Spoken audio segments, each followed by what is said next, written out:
Bonjour et bienvenue sur cette petite vidéo où nous allons étudier ensemble les différentes méthodes qui permettent de restituer les couleurs. Alors pour ça, au niveau des rappels, ce dont tu vas avoir besoin, c'est de te rappeler que la lumière blanche du soleil, par exemple, est composée en fait de différentes couleurs que l'on peut disperser à l'aide d'un prisme. Chacune de ces couleurs peut être caractérisée par un nombre qu'on appelle une longueur d'onde et qui est généralement exprimée en nanomètres. On retiendra que les longueurs d'onde du visible sont grosso modo comprises entre 400 nanomètres et 800 nanomètres. En dessous de 400 nanomètres, on ne voit pas, c'est les ultraviolets. Au-dessus de 800 nanomètres, on ne voit pas, c'est les infrarouges.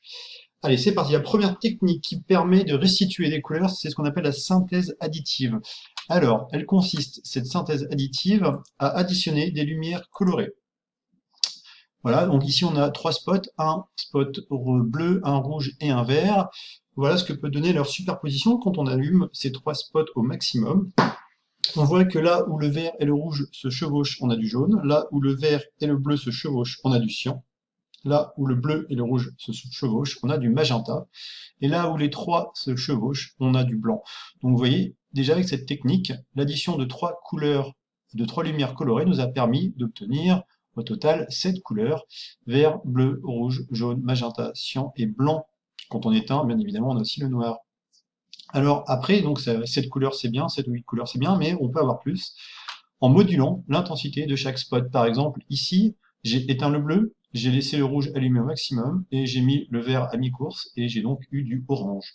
Voilà. Cette technique-là, c'est celle qu'on utilise dans les écrans de télé, les écrans de téléphone. En général, on peut allumer chacune des trois lumières sur 256 positions différentes. Donc, ce qui nous fait, en termes de possibilités, 256 au cube, pas loin de 16,7 millions de couleurs différentes. Deuxième technique différente, deuxième technique pour restituer des couleurs, c'est la synthèse soustractive. Cette méthode consiste à passer devant une lumière incidente des filtres plus ou moins opaques. Par exemple, alors ici, il faut imaginer qu'on a un spot blanc qui éclaire un écran, donc c'est pour ça que notre écran est blanc, sauf aux endroits où on a passé un filtre. Donc là, on imagine des disques plus ou moins absorbants ou plus ou moins transparents. Quand vous passez le disque jaune devant votre lumière blanche, et ben vous obtenez du jaune là sur l'écran. Alors comment ça se fait qu'on obtient du jaune? Ben, parce que votre filtre jaune, il va principalement absorber le bleu de votre lumière incidente, il va laisser passer le rouge et le vert. Donc les rouges et le vert vont venir se réfléchir sur l'écran et revenir vers vos yeux. Et on l'a vu, hein, une lumière rouge et une lumière verte qui s'additionnent, ça donne du jaune.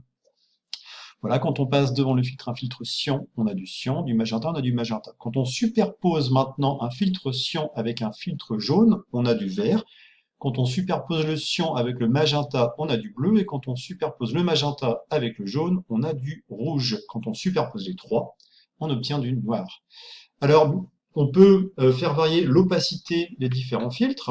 Là, j'ai par exemple complètement enlevé le filtre cyan. J'ai mis une opacité moyenne à mi-course là pour le filtre magenta et j'ai laissé une opacité plus importante pour le filtre jaune. Et donc, on voit qu'on arrive à restituer du orange. Donc, en jouant comme ça sur l'opacité des filtres, on peut retrouver les 16,7 millions de couleurs qu'on avait évoqué lors de la synthèse additive. Donc au final, on arrive à restituer les mêmes couleurs. Alors cette technique de la synthèse soustractive, c'est celle qui est utilisée en imprimerie, en mélangeant différentes encres ou différentes peintures qui vont agir sur la lumière comme des filtres. Alors, ça sera des filtres opaques, c'est-à-dire que la lumière ne va pas les traverser, la lumière va être réfléchie, mais de toute façon, le principe reste le même. Quand la lumière touche ces filtres, une partie de sa couleur va être absorbée et le reste va être diffusé, c'est-à-dire réfléchi vers nos yeux. Et donc, nous, ce qu'on va voir, c'est le résultat des lumières qui n'ont pas été absorbées. Alors, pour résumer, on a donc la synthèse additive qui consiste à additionner des lumières colorées. C'est la technique qui est utilisée sur les écrans, téléphone, télé. Alors, dans cette technique, les trois couleurs primaires vont être le rouge, le vert et le bleu. Donc, c'est à partir du mélange de ces trois couleurs en proportions plus ou moins différentes qu'on va restituer l'ensemble des autres couleurs. Alors sur un écran, voilà comment ça se comporte, un écran à LED. Vous avez donc votre écran qui est divisé en pixels, hein, c'est-à-dire en petits carrés, en petits éléments d'image. Et sur chaque pixel, vous allez retrouver ici des diodes bleues, vertes et rouges qui vont s'allumer plus ou moins pour donner la couleur voulue au pixel. La deuxième technique, c'est la synthèse soustractive, qui consiste à retirer une ou plusieurs couleurs à une lumière incidente. C'est la technique utilisée en imprimerie. Dans cette technique-là, les couleurs primaires sont le magenta, le cyan et le jaune. C'est en mélangeant ces trois couleurs qu'on va pouvoir restituer le reste. Et par exemple, ben voilà, vous voyez dans les imprimantes, dans une imprimante, vous allez trouver, c'est pour ça, trois cartouches colorées, une cyan, une magenta, une jaune. Et on rajoute en fait aussi une noire, parce que pour obtenir du noir, quel est notre, si on n'utilise que les trois premières cartouches, il va falloir mélanger les trois couleurs, ce qui va donc puiser pas mal dans les réserves de la cartouche, dans les cartouches colorées. Et puisque c'est le noir qu'on utilise le plus dans une imprimante, il faudra qu'on rajoute une cartouche noire pour pas tirer trop sur les trois premières. Voilà. Euh, Ensuite, un petit outil qui va nous permettre d'interpréter la couleur des objets et qui aussi, qui est en relation directe avec ce qu'on vient de dire, les techniques de synthèse additive et soustractive, c'est l'étoile des couleurs ou étoile chromatique. Sur cette étoile-là, vous allez trouver les trois couleurs primaires des deux systèmes de synthèse, additive et soustractive. Euh, à quoi elle sert cette étoile? Elle permet de retrouver le mélange de deux lumières colorées. Si vous mélangez du rouge avec du vert, eh ben, vous savez que c'est du jaune que vous obtenez parce que c'est la couleur qui est encadrée par, par cette couleur-ci. Pareil, si vous mélangez du rouge avec du bleu, vous allez obtenir du magenta, et d'ailleurs ça fonctionne aussi pour la synthèse soustractive. Si vous mélangez du magenta avec du cyan, synthèse soustractive, vous obtenez du bleu. Cette étoile nous permet aussi de savoir quelle couleur va être absorbée par un filtre coloré, les couleurs étant diamétralement opposées. Par exemple, une peinture rouge va absorber du cyan parce que le cyan se trouve diamétralement opposé au rouge sur l'étoile colorée, l'étoile des couleurs. Alors, comment on va interpréter la couleur des objets? Donc, la couleur des objets, c'est la synthèse soustractive. Je prends ici, par exemple, un objet rouge, donc il y a voilà, qui est recouvert d'une peinture rouge, éclairé en lumière blanche. Alors, une lumière blanche, c'est une lumière qui contient toutes les couleurs de l'arc-en-ciel, mais on peut la modéliser, finalement, la simplifier en considérant que trois couleurs, le rouge, le bleu et le vert, parce qu'on a vu que quand on mélangeait ces trois couleurs en même proportion, on obtient du blanc. Donc on va imaginer ces trois couleurs là qui viennent se réfléchir sur notre objet rouge.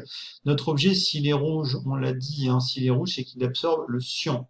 Donc s'il absorbe le cyan c'est un mélange de lumière bleue et de lumière verte. Donc mon objet rouge va absorber le bleu et le vert.